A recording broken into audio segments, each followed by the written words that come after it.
everyone, and welcome to today's TEA Tuesday Digital Mixer featuring the Scream and Stream team. My name is Erica, and I'm the Director of Operations for TEA and your producer for today. I have some housekeeping for all of you before we get started. One, please change your name to your first and last name plus your company or type of membership or something to help us get to know each other better. Two, we have everyone on mute for the panel, but we'd love it if you could all be on video. And three, we're going to have a Q&A at the end of the panel. So if you have any questions during the presentation, please enter them into the chat so we can refer to them at the end. And with that, I would like to introduce the moderators for today, Greg Senner and Garrick Hansen of the TEA Eastern Division Board. Hi, guys.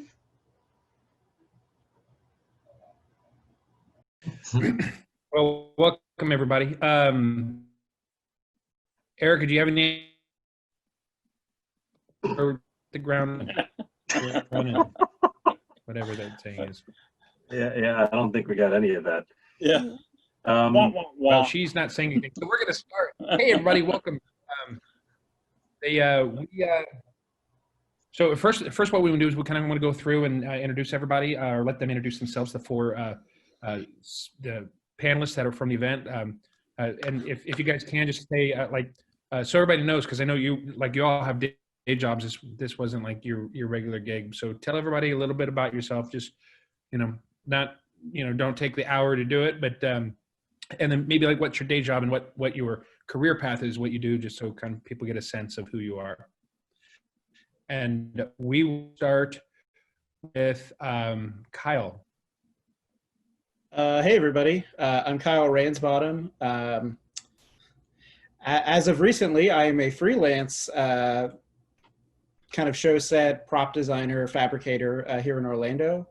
And that's essentially what I did for Scream and Stream, designed some of the sets and some of the props and fabricated those. Cool. Andrew? Hi guys, my name is Andrew Dugay.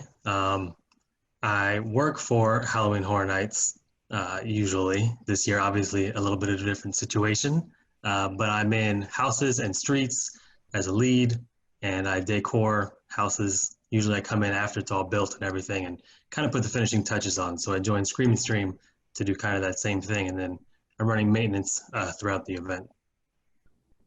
Fantastic. Lindsey? Hey everyone, I'm Lindsey Phillips. I'm actually a senior at the Savannah College of Art and Design doing themed entertainment design. So this is my first real jaunt into the industry. So it was really exciting for me. And I got to design and scenic paint a lot of the props that you see out at Scream and Stream. Great. And then I think Michael Burnett. Hello, my name is Michael Burnett. Am I muted? Or you can hear me okay? Good. You're all good. There it goes. All right, cool. Hey, my name is Michael Burnett. I'm a special makeup effects artist. I've been doing this for 30 plus years.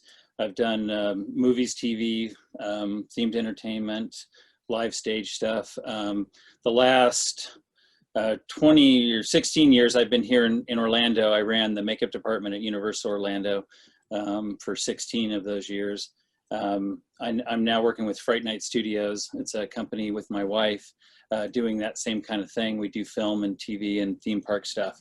So when everything changed, we finished up our stuff for Halloween Horror Nights this year, and then they said there wasn't going to be Halloween Horror Nights. So I got contacted by Scream and Stream, and I'm came in to do mainly makeup. I created their icon, but I've been doing effects and helping kind of become almost like a show director on the show. So it's been a lot of fun. Nice. And real quick before we really dive into it, all of the attendees, wave your hand if you've actually done this event yet, or planning on seeing it. No, I see a couple of you. Very nice.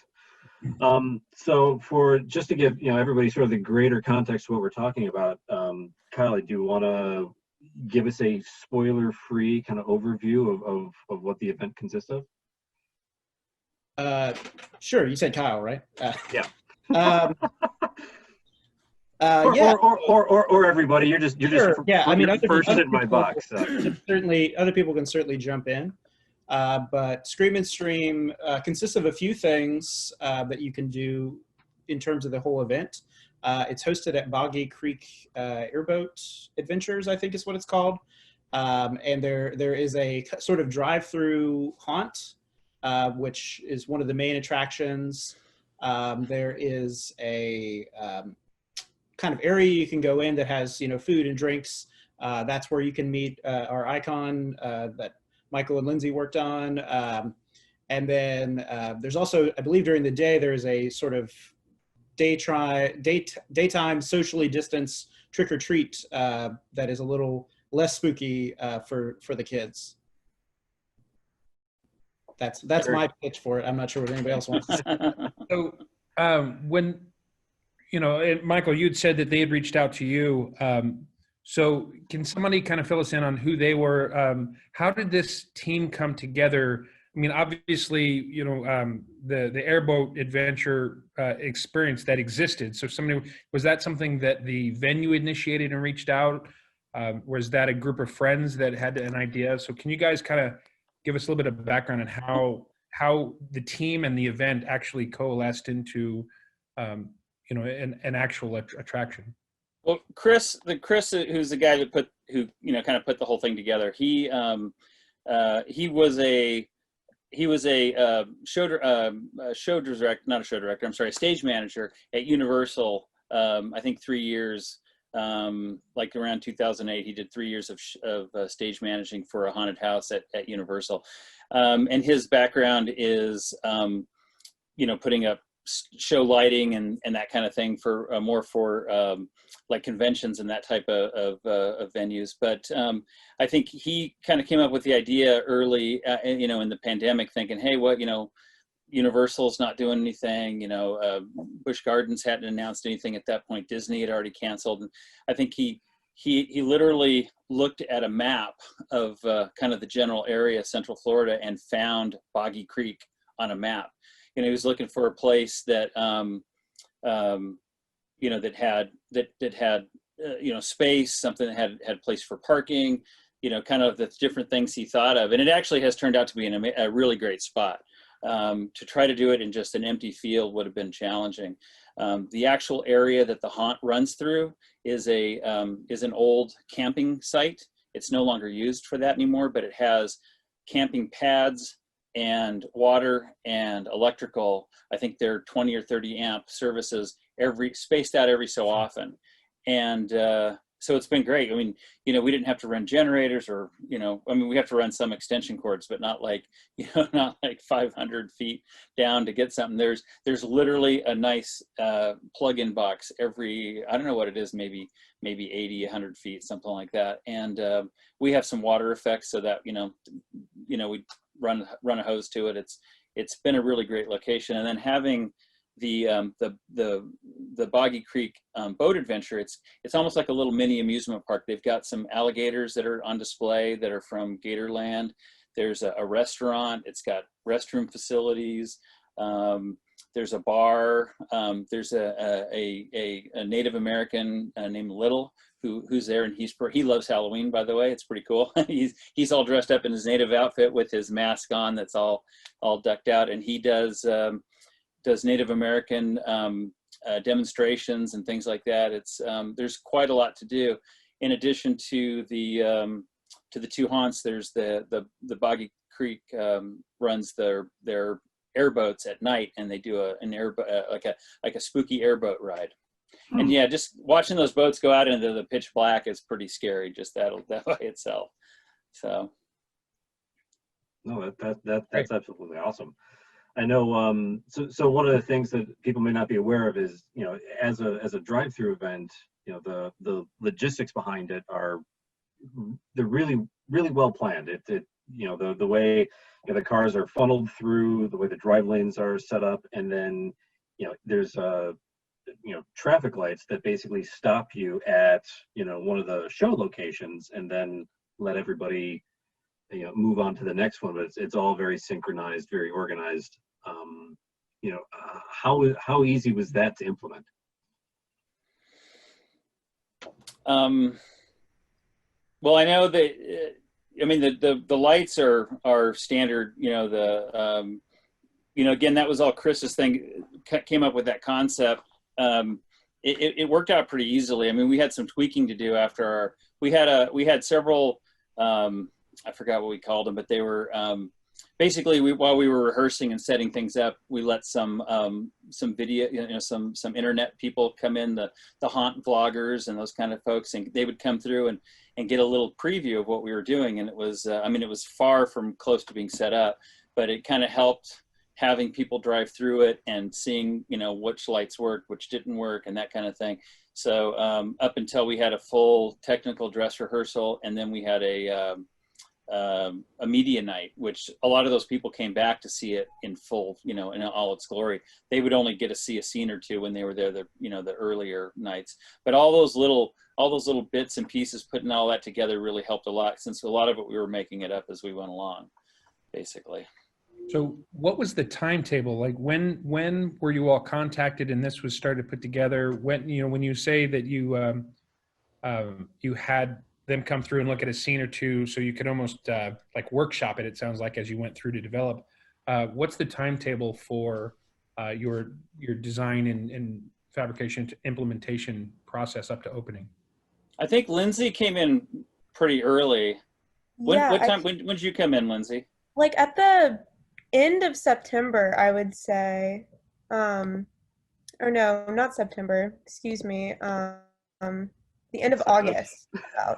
I don't know months. The end of August. I just applied on the website. At that time, the scenic build was only supposed to happen like through the 16th through the 25th of September, which obviously was not enough time to build all the amazing stuff that we made. But I think once Chris started pulling a bunch of people together, he realized that he could have a really amazing event and expand the scenic options. And I think that's when Kyle got brought on, and then shortly after Andrew, and then a lot of our interns like Ryan, who's in the call right now, and Cassandra, who's also in the call. Great. So it sounds, having done a lot of Halloween myself, and actually with Michael way back in early 2000s, I can say the idea of having all that infrastructure there, it sounds like you guys got a fantastic location. So that was great. It would be great if it's too bad rather that Chris couldn't participate, because I'm sure that he would have some insight on that too. Yeah. So I was just going to say, because I actually had started several weeks, almost a month earlier, on a different Halloween event, and then I actually bowed out because it didn't have the infrastructure. I just didn't feel like it was going to work. It just really didn't, and with all the issues.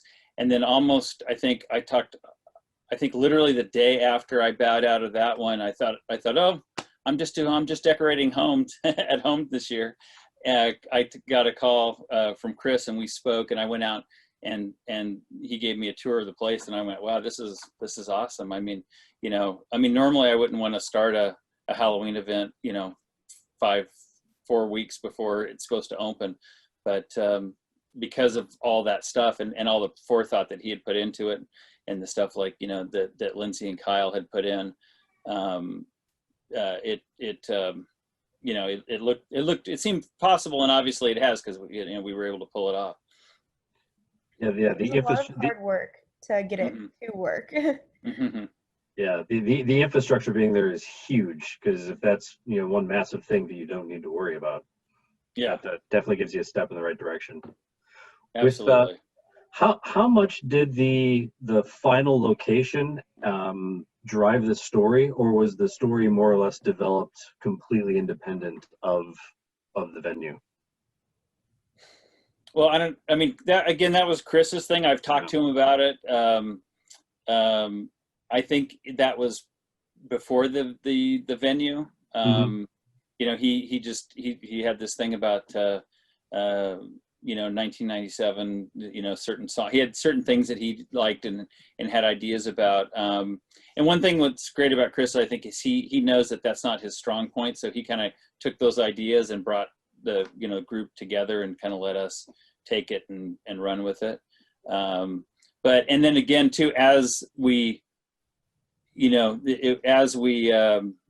moved along and developed it, like there was a finale scene that really wasn't much of a finale scene, and that was the feedback we got on our media night. And so immediately the next day, I wrote a script for a new one. We did a pre-recorded. We literally rebuilt the whole finale scene with Andrew and Stanley, who's not with us, but he was a carpenter, helped build stuff. We completely redid it. Brought in some of the actors, did a recording and did a whole thing in it. And some of the people who'd come back said, that was awesome. It was like it completely changed the event. So that's the other cool thing about working on something like this. That's kind of sort of a little more guerrilla, like we can change things. We don't need to get a whole bunch of approvals and go through a bunch of junk, and it's not IP, and we can just fix it and make it work. Yeah. When I came aboard, it was probably mid-August, and at that point, I was brought on literally just to build the kind of entry portal, which is a big kind of movie screen. And Chris's point at that point was, that is essentially the only image we've shown people, is that it's going to be at some sort of movie screen, like drive-in movie theater. So he's like, that is the one image that we absolutely have to deliver on. So I came on kind of. And as I was building that, I think that's when the story really started to develop, and these other people started coming in, and people started contributing. But I mean, at one point when I very first went out there, there was potential of the only kind of show set was going to be a drive-in movie screen, and then the rest it's a very evocative space in and of itself. So it was going to be a lot of sound and light. And then we ended up obviously adding a lot of scenic elements and a lot of effects and things like that. But early on, it was actually very, very kind of sparse, and we were going to be very strategic about those sort of things. Well, it was definitely one of the more interesting parts of the experience, compared to a traditional haunted house, because usually you go through a house, you leave the house, and you're like, oh wow, that was fun, and you go along your merry way. But because you experience this in your own car, and then when you're done with the experience, I know when we finished the drive, we just left, and you're in the same car that you just experienced all of the scares with, and now you drive out onto the main road, which looks exactly like the drive-through experience, because this place is in the middle of nowhere. It's like, wow, the creepiness lasts halfway home. Halfway. I was going to say, how did you put the scare in kind when I parked? Somebody jumped down on my hood. There's a lot of questions in the chat that are kind of speaking to this, and this is a question that was on Garrick's my list, and that is a lot of interest around your traffic light system. So, for those who don't know, that I think, and I'll answer partially to explain kind of multi-level question here, is that the pacing from scene to scene would be done by this traffic light system. So right here, and that appears to help the timing so that people don't just come up and rear end the next car and what have you. So who came up with that? Like, how is that fabricated and controlled? And so a lot of these questions are, how did you plan, estimate throughput? I'm guessing that was all timed in with the scenes and everything that you've done. And so can you speak to, or somebody kind of speak to that system and how it helped control your conga line haunted house experience into actually something that could be paced? Yeah, I think I can actually jump in here. A lot of the event is evolving as we go, and I have the fortunate, time, I guess, to be out during the haunt in my high-vis vest, of course, but in the middle, and I can see multiple different spaces, and I have a radio.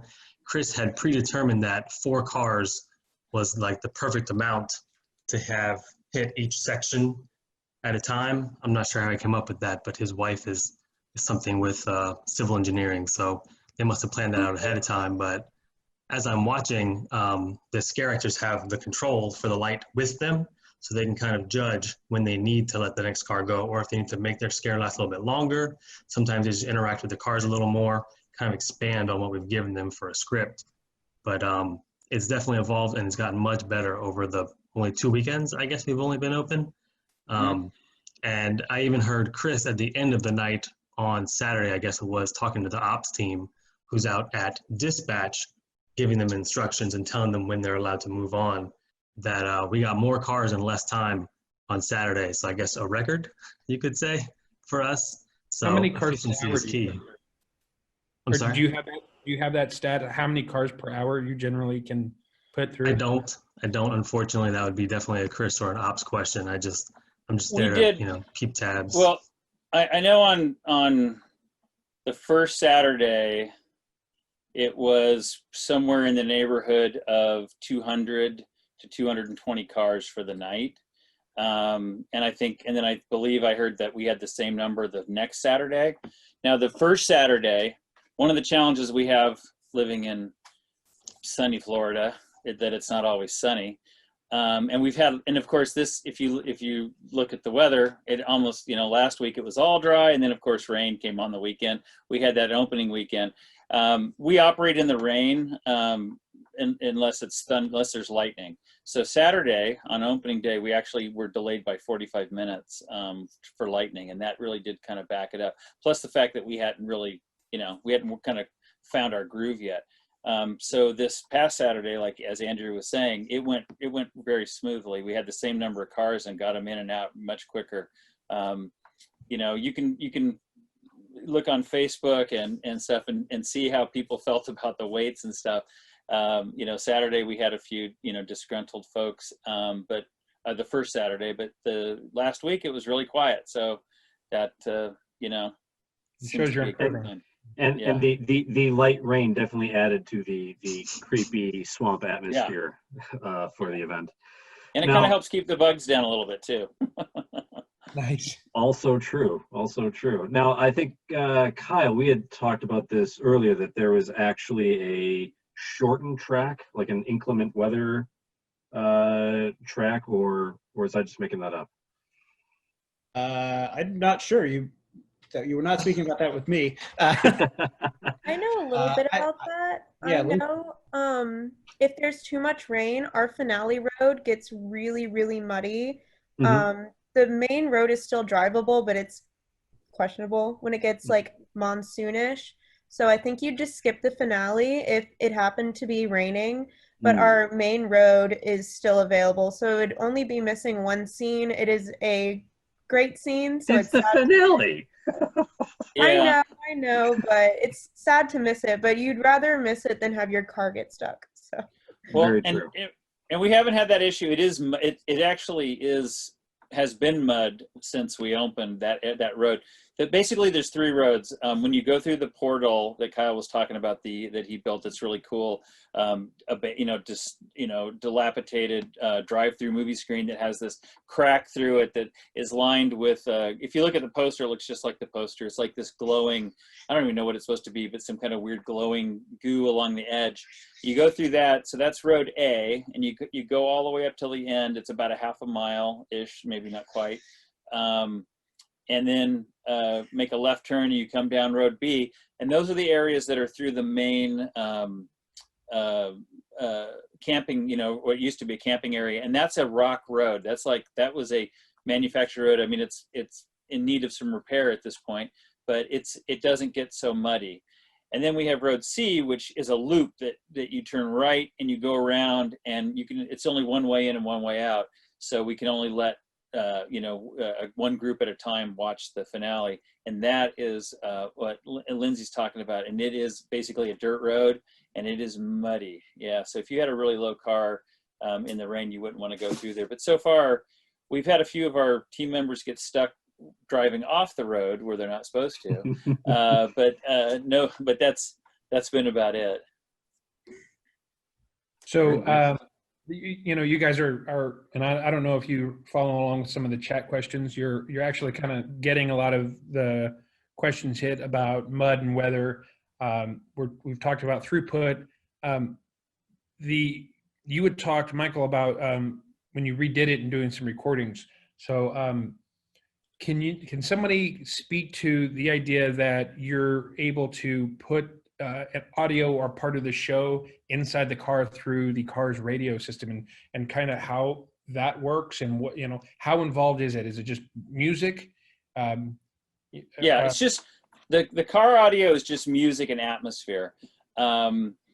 It is it's basically like they use for drive-in movies. It's a transmitter on an unused FM radio station, and so we do have speakers all throughout the event, and then several of the scare actors are mic'd, so they're live mic'd, so they don't have to destroy their voices.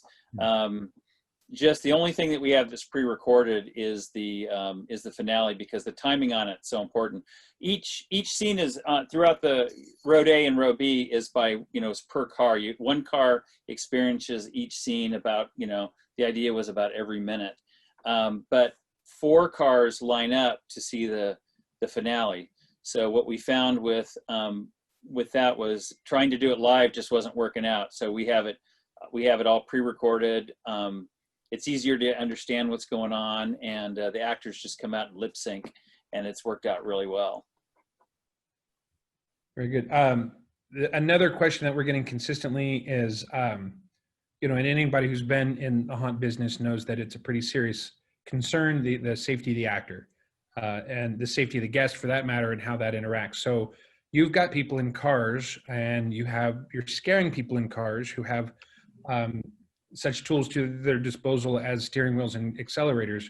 How do you prevent, or what protocols do you put in to make sure that these characters are not ever put in any danger from that car? Or what rules do they have as far as how much they can or should interact with those cars?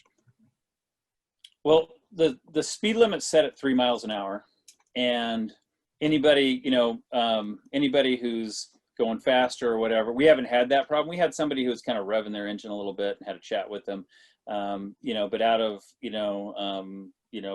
I guess close to 1,000 cars now at this point, it's been pretty good. The road is very rough and bumpy, so most people are going to take it easy anyway, just because they're not going to want to, it'd be like going over a lot of speed bumps, so you're going to keep it that way. But all the actors are instructed, they scare from the side. That's again part of the reason for the stop sign. There's no scares that happen while they're driving. We're not going to run up and try to, jump right at their car. And the actors are never in front or behind a car, like physically, they're never on the road. And so they've got, all those and call, and each actor has a radio. I have a little station where they have got when they go to and from their set, they wear basically like a vest, a reflective vest like you'd wear working on the road. And they've got that with them, plus their radio. And, and again, that we've rehearsed it so they understand that they are never in front or behind the car. They're always to the side. Actually, one of the big things that you haven't touched on just yet is that we lined the road with cones. Oh, right. It took me probably 2 hours one day to put all the cones out. I want to say there's like 400 or 500 cones. Yeah, it's a lot of cones. Yeah, and we use them out in the parking lot for the guests to drive up to get situated. So they're kind of used to the concept already of driving between these 2 cones. And then as they go down the road, every 10 feet, 15 feet maybe, there's a set of cones on either side they drive through. So it kind of just gives them subconsciously a way to stay on the road without even thinking about, diverting. I also want to add that every driver who goes through, they have their license photographed as well as their license plate. So if they do happen to do anything, they will face consequences for doing that. And just even taking the photo of, hey, hold the license up, get the shot through the window, it probably deters more people from doing something stupid, just knowing that they've gone through that process already. Yeah, I think so. It would scare me, and I would there and would not do anything. Yeah, I mean, so far the guests have been great. We haven't had any, like I said, other than the one group, but overall, we've had a really good group of people. They've all come out to have they're out there to have fun, which is why we're there to create a fun experience that that there, it isn't as much of right now because of the COVID and all that. Yeah, with the pandemic, how was casting? Did you have to do anything special to find your actors, or No, I think there's so many people that are that aren't working for I mean, Halloween Horror Nights usually employs 1,000 people, actors for that, and they're only operating 2 houses during the day now. So although there are a few other haunts that have kind of popped up, but they're very small so far. It actually has been a little bit of a challenge to get enough people. But right now we're doing, we've got a full cast, but it was basically, put an open call out and had people send in auditions through email. What is the protocol for the talent in regards to distancing, back of house and rehearsals or any of that, that kind of keeps them safe? What protocol I mean, you mentioned that they did online auditions, but once they come in, what was that protocol to keep them safe? Well, they get it's like the it's basically right off the CDC guidelines. They get their temperature taken. They have to wear a mask at all times. 6 feet. Once they're out, I mean, they're well beyond 6 feet once they're out actually into the haunt. The only time that really they have any kind of close proximity is just in the beginning when they're grabbing their stuff and getting ready. But all some characters take their own costumes home if they're ones that are real specific to them, which is a little bit of unnerving because if they don't show up again, we don't have that. But again, our cast has been great. We haven't had that problem. We have some generic robes that we launder for them because it's too much to try to. And they're generic. We switch the people out all the time. It's a different character, so that we have a sanitized washing system, so they come back washed every night. All the masks they're specifically for a person, the hard masks, but they can be sanitized. We sanitize them anyway, each night, even if if the same person will be wearing it the next day. But it is sanitized to the point that somebody else could wear it. And we really only have one prosthetic, and she's our icon, and she gets special protocol with her makeup and stuff as well. We do her in a separate room.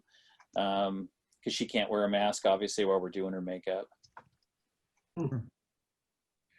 Very good. I've got a couple other questions. Garrick, you want to interject because I think I've been talking too much. No, absolutely not, Greg. You never talk too much. So what's it looking like? Is there going to be a Scream and Stream 2? Have you guys already started talking about that? No, not yet. I talked to Chris. I'll tell you a little story. Hopefully he won't be mad at me telling you this. So he was getting nervous. I've been doing this, as you know, Greg, because you and I have been around a long time. I produced my own Halloween events literally back in the 80s, where I slept I rented a parking lot at the Orange, the city shopping center in the Orange in California, and put on a haunted house where this friend of mine and we literally lived in the tent it was a big circus tent, and we lived in the tent for the run, and so I know this thing inside and out. And he was getting nervous, because the pre-sales weren't where he thought they would be. And I told him, I said, man, people are just going to, especially right now, they're going to wait till the last minute. And he didn't, and we had talked about, I was kind of asking him about next year, and he was like, I don't even know about this year at that point because of the sales. And then I'll tell you what, early Friday morning, man, it was sold out, and he had a big smile on his face. And, so I'm going to give him another week before I start asking him about next year. But that, I know he was getting a little nervous in the beginning because of that. But it's interesting to do a whole new idea, and who knows where COVID will be? It might maybe the drive-through thing. I mean, if Universal's operating like normal next year, Disney and Busch Gardens. I mean, the drive-through thing might not go over as well.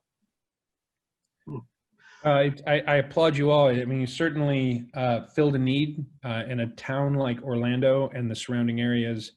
Halloween and a Halloween experience is a really big deal and a big part of the culture of Orlando. So I would say that I applaud you guys for doing something and showing success and doing a great job from everybody that I've spoken to. Not to say that we're wrapping up from here, but I do want to make sure to say that congratulations on you guys for a great event, and Thank you. success. Yes, absolutely fantastic. Thank you very much. That draws people back and kind of demands a second year, because you were there for those fans. So congratulations. Thanks. It was touched on earlier, but I just wanted to go a little deeper. The show sets, the props, all the practical effects, were those all done in-house by your team, or did you reach out to any outside vendors for assistance? I think it was all in-house. We believe we got flats donated to us, but for most of the things we were asked to do, we handled it ourselves. The only thing I don't know is the deer head that we have, but I think that might have been Kyle. Yeah, I made that was a collaboration between me and Steven, who's not on this call. But so that is a large. I don't want to give too much away. It's kind of essentially a big, large puppet that's spooky, and it kind of follows you on the road, and that is essentially just a counterweighted crane. And I fabricated the creature, the large puppet head, and then Steven actually created the mechanism to do that. But yeah, that was all us. Yeah, and you built, Kyle, you built that. Pieces. Oh, go ahead. I'll go. As far as a lot of the set pieces, we actually just, between Stanley and I, who unfortunately is not on the call, the other carpenter, and I myself am by no means a carpenter, but I definitely enjoy building stuff. We cut out a lot of the shapes and a lot of the signs and all the kind of stuff that you'll see on the trail, and gave it to our scenics, and they painted it up, and that was it. How big was the overall team? Right, and let me define that a bit better. The team that fabricated, installed, designed, and painted all that. How big is that team, and how many actors? How many actors and operational staff? Like 5 of us, 5, 6. But scenic? Scenic, yeah. With Andrew, Stanley, and I we were full-time, and then we had Ryan, Cass, and Renee as our interns. So that makes sense. Kyle, you built the wood chipper, Kyle. right? Yes, I did. Can't forget Kyle. Yeah. Yeah, I was. As they said, it was Scream and Stream is a bit of a drive. So as much as that I could do at my own shop, I would, and then I would typically bring it out. But yes, I did. I believe Andrew did the effects of the wood chipper, but I fabricated the actual wood chipper itself, which is made out of a storage tub and some flower pots and literally my trash can that I was trying to get rid of anyway. That was a fun surprise. We had everyone in the car was actually just howling at that. It was great. Yeah. Actually, most of the insides of that were Michael, but I am always there to help with literally anything. Even during the run, I became a chainsaw repairman, so kind of a jack of all trades. Nice. Yeah, there's I want to say there's like 22 cast members, something about that. It varies from night to night. And then ops, I would say maybe eight on a night, and then we've got we have a performance captain who she kind of takes care of the driving through, making sure that performers got what they need, they're doing well, keeping them on point. And then we have 2 AV people who are there, or three AV people who operate the set up, turn all the lights on, maintain the audio. We have a fog effect with the fog queen in the kind of the I don't know what to call that area. the Midway area. And so we've got a guy there operating her audio and music, and for that atmosphere for that area, the patio area, I guess. Yeah. I'm going to just kind of touch base back on a couple questions, just to keep the conversation going. Somebody was asking about municipalities. So is there permitting or any inspections, fire department, things of that sort? Has there been any discussions about recreating the same thing in other cities other than Orlando? And then this is a good question, but I know that, I sense that you guys maybe aren't the best group, and please prove me wrong. But it is a good question, so I think it's good to ask it, just based on what's going on. America has a car culture where most people drive and depend on the independence. Other megacities where I have lived in Asia, most people rely on public transportation. How are Halloween experiences adapting in the pandemic and in international locations where car ownership can't be taken for granted? So, and again, I'm going to guess that that's maybe not your guys' area of expertise, but if you have insight, that would be great.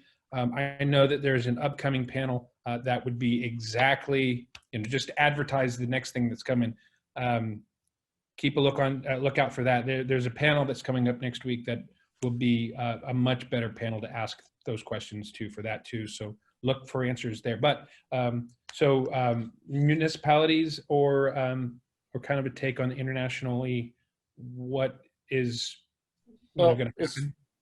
I mean, I actually never asked Chris that specifically. That area is it's a county-owned park, basically, and it's being subleased to the people who own the Boggy Creek airboat ride.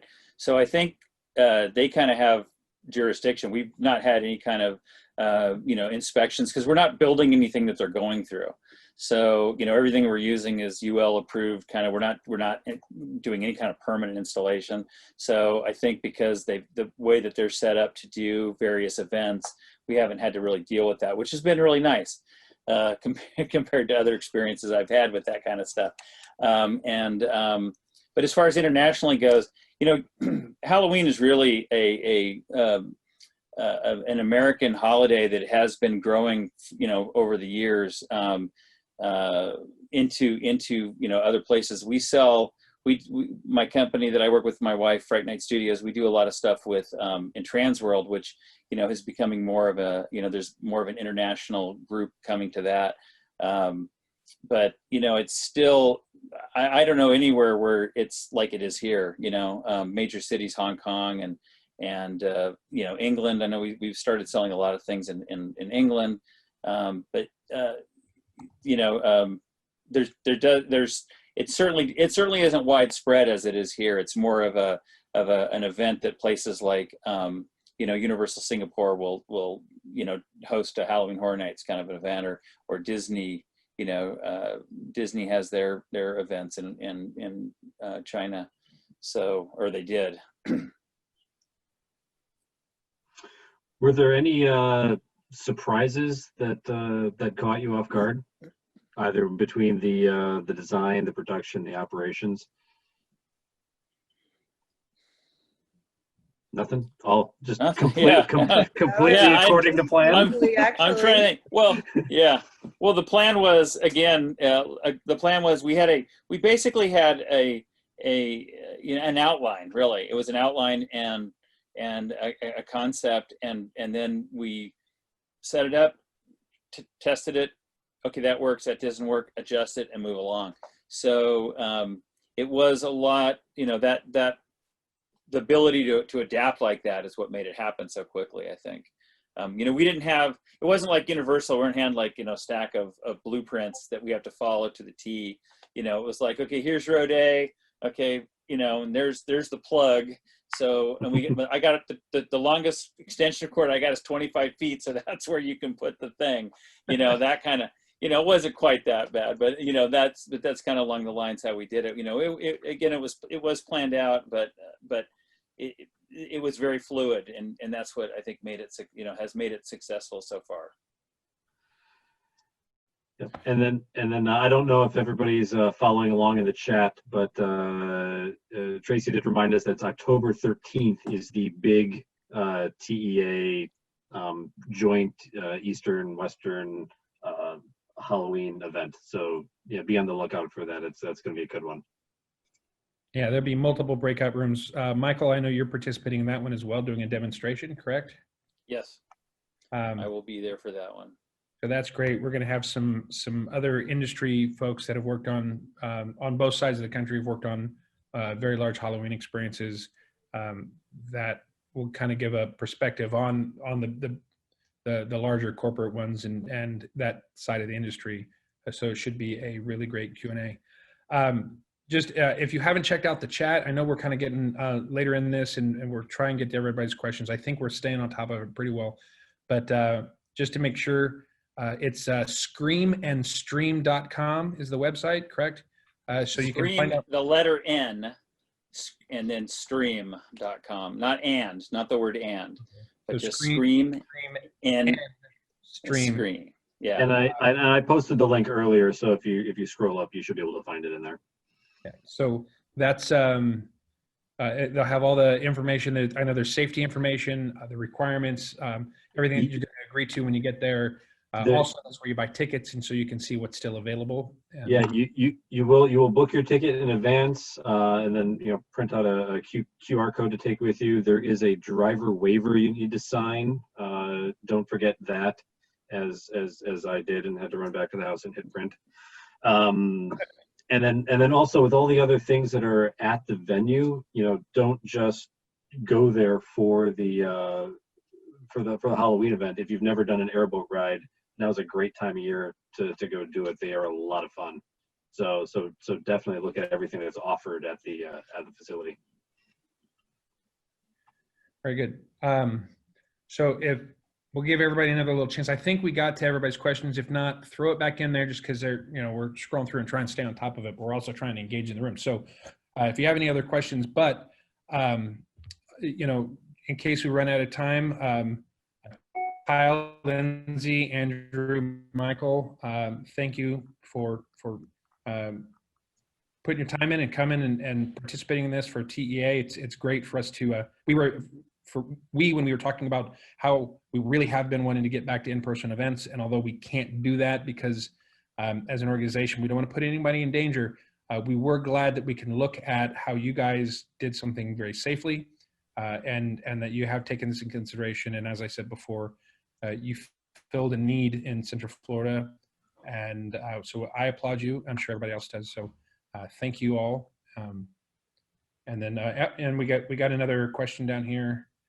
How much freedom are the actors allowed with their story and character? Do actors tend to ad-lib based on how a guest reacts to the haunt?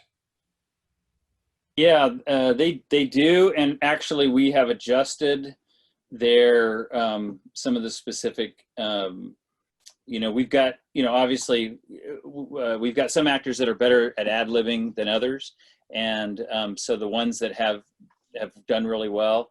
I know I've gone through and either drove through or kind of come up on foot from behind and kind of listen to some of the scenes. And then we've taken some of the lines that we get the best reactions with and incorporate that into their story. And so they're totally and they're also actually empowered to, like, if a light is shining in their eye, or whatever, they're able to kind of tweak their scene a little bit. I mean, they're not able to relight it, but if they need to, either for effect or for their for their safety, they're able to do that. I know we have a scene where there's a ticket booth, like it's the the abandoned ticket booth, and there's a half body hanging in there, and one of the actors started talking about how who this guy was. She named him and said, oh well, he got a special deal, he got his ticket half off, and everybody loved that line for this. And so now that's a main line. Everybody, even we've had anybody who plays that role has been given that to play. So yeah, the actors have. And I think it makes it funner for them. They're more engaged. Sure. So I'll try and get to, I think we've got two more questions. Try and get to them. This one I did see earlier, so I'm going to read it first. How much onboarding is given to the guest prior to coming into the experience. So as they're queuing in and getting ready to start their experience, are they given any story to set them up for what they're going to experience? Well, no, honestly, that was an original idea. The stream, that's the name, Scream and Stream. The idea was we wanted to do something that they could stream in the parking lot, and we had a whole video shoot set up to do it, and we had two challenges. A, we didn't have much time, and B, the internet out there, because we are out in the middle of nowhere, the internet out there is not the greatest. So if you don't have a great cell service, you might not be able to stream it. So we opted not to do that. So there really isn't a lot of setup as far as that, other than there is, if you read on the website, there is a little introduction to it, and there's all that there. But as far as storyline onboarding, they don't get it until they get through. But each of the characters has a bit of a storyline that they tell, and they talk about the other character that they might be seeing coming up. One girl, is talking to Kelly. She's talking about her boyfriend. Have you seen him? And she'll mention him, and then you'll find him, and you'll know. And so each of that kind of builds, and then the recorded dialogue at the end, the new ending we do kind of ties it up. So most people who are into that, who like the storylines, seem to have picked up on it. Mm-hmm. Yeah, having gone through it cold, I don't think you need any more than what you're given, as you go through the experience. So it's like you stumbled on the experience, and that's part of it. Yeah, that's a basic concept, sure. Great. And you kind of touched on one of the other questions that we had come in, and that is, do you feel like you had enough time? I know we talked about that earlier on, about what was the duration of time. I mean, we know the answer is no, because you're never given enough time. Exactly. No project will ever have enough time. It only has the amount of time on the schedule, and then less because somebody's going to screw it up. Yep. No, it worked out because everybody, Kyle was, like he was talking about his wood chipper. When you look at it, it's a really cool piece, and until you really start studying it, you're like, oh, wait a minute, okay, oh, that's an upside down, storage bin. It doesn't look like what it is, but he was able to put it together very quickly. And then all the pieces like that Andrew and Stanley built were again put together just enough to work for what we're doing. And then Lindsey and the scenic team were able to paint them into something that looked great. That once all the lighting and the atmosphere came in there, it all comes together. And yeah, we would have loved to have had several more weeks. But sometimes that extra challenge, makes you have to be more creative in your thinking and how you approach it. Great. Yeah, I mean, you also have to think the environment of the Boggy Creek area itself is so spooky and interesting. You kind of always have that foundation. So even from a scenic perspective, you have a great way to, everything we're adding is more or less gravy. It's cherries on top of it. But just driving through that road in and of itself would be pretty spooky, with lights and sound and things. So, everything we did was certainly quick, and we had to consider that, but I really felt that we had ample time to do what we did, I think. Great. Great. Erica, I guess it's that time. It looks like my clock is saying it's that time. So Erica, I don't know if you're listening, or do you have anybody have anything else they need to add? Because just thank you again. We had I think at one point I saw 95 participants, and that's including the panel. So that's a lot of people for a Tuesday, and thank you guys for joining us. And again, to the panel, thank you guys. Appreciate your insight and everything, and hopefully everybody gets to cross paths again and keep talking. Yeah. Awesome. Thanks for having us. Thank you guys. Thank you so much. We Thank appreciate you, all of everybody. you being here. Thank you guys. Everybody, Thank have a you. great rest of your day. Bye. Bye, everyone. Bye.